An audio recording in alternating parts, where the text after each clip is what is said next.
Hari ini 21 Agustus 2024 balik lagi dengan saya untuk membahas mengenai XAUUSD. Teman-teman bisa perhatikan ya, jika XAUUSD kemarinnya aja itu dia sudah break the previous daily high-nya. Dia makan sampai outside liquidity, ini external liquidity ya. Dan dia meninggalkan jejak yang lumayan signifikan. Ini lumayan jauh teman-teman lihat. Previous daily high-nya. See? Teman-teman bisa lihat itu ada di 2531.7 ya, 2531.7. Ini usulnya saya pindah, saya ambil, nah, biar teman-teman bisa lihat ya, seginilah ya. Ini adalah the highest one-nya. Dengan lowest-nya, kalau teman-teman ngecek, itu ada di 2497 ya, 2497an. Oke, jadi ini highest dan lowest-nya. Sedangkan saat ini ya dia masih dalam internal liquidity, which is masih di dalam ya pergerakan yang kemarin terbentuk ya. Wajar, tapi ada yang teman-teman harus perhatikan. Jika dia keep strong ya, dia tetap strong, mengalami bullish yang lumayan signifikan. Tetapi ini tanda yang baik ya sebenarnya kalau teman-teman perhatikan.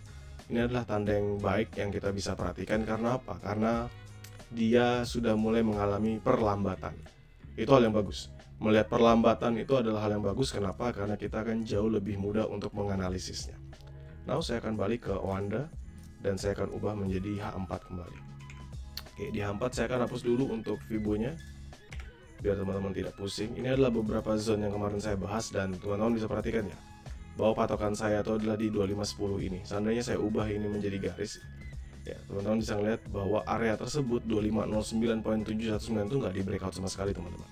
Ya, memang dia drop lumayan signifikan. Yes, dia drop, teman-teman bisa perhatikan di sini sampai ke 2500, tapi dia close-nya masih di 2509 dan di sini pun juga sama. Ya, masih di 2509, which is apa? Which is 2509 ini still strong untuk mempertahankan pergerakan dari gold itu sendiri. Now we check for garis ya. Teman-teman bisa ngeliat di sini. Saya akan arahkan, saya turunin si satu. Banyak berarti ya beberapa base buy yang di bawahnya. Ini 2483, saya maju dikit aja biar kelihatan. Base buy di bawahnya. Satu di sini 2509 ini. Satu ya. Kedua ada di 2506, ketiga ada di 2500, lalu keempat di 2491.634. Harga sekarang itu di 2517. Dan kalau misalnya kita ngeliat the highest-nya aja, ini the highest-nya dia di H4 ya, itu ada di 2526. Kayak ini kita ngomongin secara garis ya.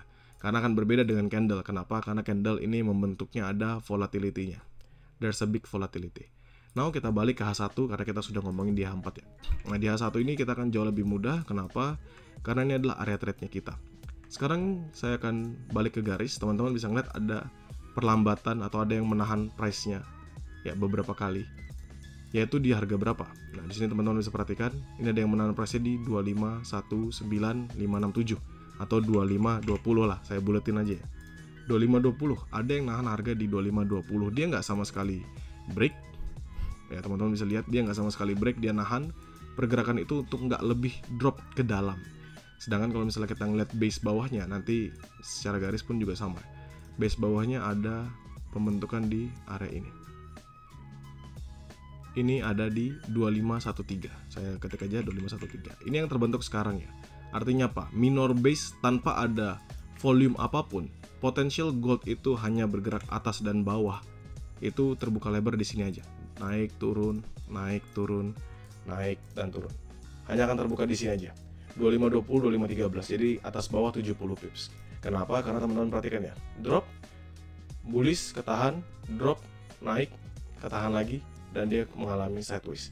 Sampai kapan ya? Sampai nanti dia breakout salah satunya. Sekarang kalau misalnya dia break 2520 bagaimana? If dia lanjut break 2520, maka potensial dia untuk nge-close sampai ke 2526, which is di H4 itu terbuka lebar. Ya, di 2526.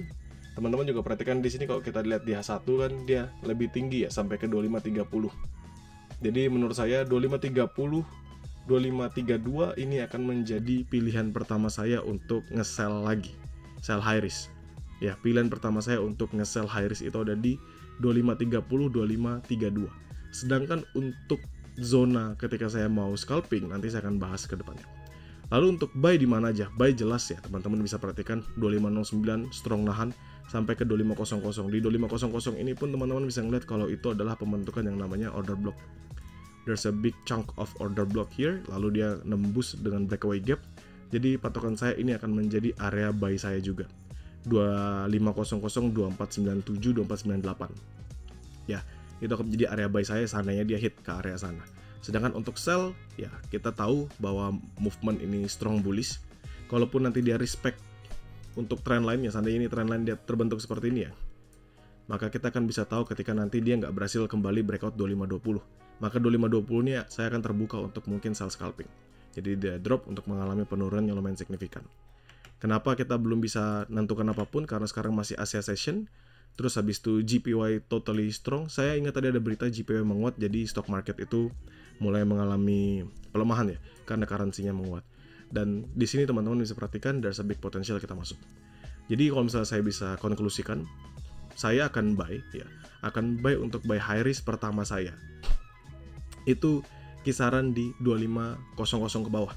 Jadi 2500, 2497, 2498. Itu buy high risk saya ya. Sedangkan untuk saat ini aja itu hanya bisa makan scalpingan, karena susah kalau misalnya kita mau ngehold kecuali memang ada dorongan yang baru. Kalau kita ngeliatin RSI di 56.37 artinya masih neutral menuju bullish, dengan MACD-nya belum ada pembentukan untuk golden cross ya, masih di bawah sih. Jadi kita tinggal menunggu aja bagaimana market ke depannya. Yang kita tahu apa? Yang kita tahu kalau misalnya kita ngeliat dalam time frame yang lebih kecil. Ini time frame M15 teman-teman bisa ngeliat, dan ini time frame M5 ya. Teman-teman bisa lihat bahwa dia selalu bertahan lama on this level 2520 ya, which is yang kita bahas dari tadi.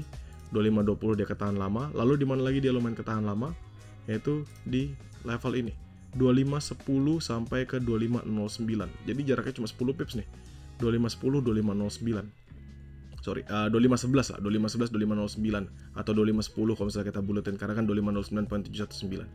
2511, 2511, 2510 untuk buy for scalping only, sedangkan sell for scalping only di 2520-an. Itu pun dalam lower time frame ya. Jadi kita hanya makan ya sekedar 10-15 pips cukup, kita take profit. Kalau misalnya tiba-tiba dia drop lumayan signifikan, dia kasih kita 30-40 pips, itu kita bisa nge-hold. High risk ya, saya pasti nggak akan mengambil risiko yang besar seandainya saya harus entry. Sell tentu saya akan sell hanya ketika dia nge-reach kembali area di atas ini. Ya, area yang dia nggak berhasil breakout 25 saya akan alert untuk price-nya di 2528 lah. Jadi nanti saya akan infokan. Tapi yang pasti di area 2528 sampai 2530-an itu akan menjadi area sell saya sekali lagi. Kenapa? Karena semalam saya sudah nge-sell dan itu pun selnya sebatas scalping 2531 dikasih 120 pips lumayan. Dan kalau bisa teman-teman perhatikan di mana buy medium risk-nya sama ya sebenarnya teman-teman. Jauh buy medium saya 2450-an di bawah ini. Oke. 2450-an. Kalau misalnya kita ngomongin, oke ini kan retracement king. Misalnya kita ngomongin Fibonacci retracement, ini dari atas kita retrace sampai bawah. 618-nya di mana sih? 2520 sih teman-teman lihat. 2520 083. Itu kalau misalnya kita ngeliat retracement-nya. Maka saya punya conviction jika 2520 ini masih kuat nahan, maka gold potential drop lumayan signifikan. Bahkan bisa ke 2510 dapat 100 pips sampai 2505. Ya. Jadi kita lihat 2520 apakah akan mampu mempertahankan, karena dia adalah resisten saat ini, termasuk Fibonacci minor kalau misalnya kita tarik dari the highest level terakhir. Teman-teman sesuaikan dengan metode yang teman-teman jalankan. Mapping ini dijadikan sebagai referensi ya.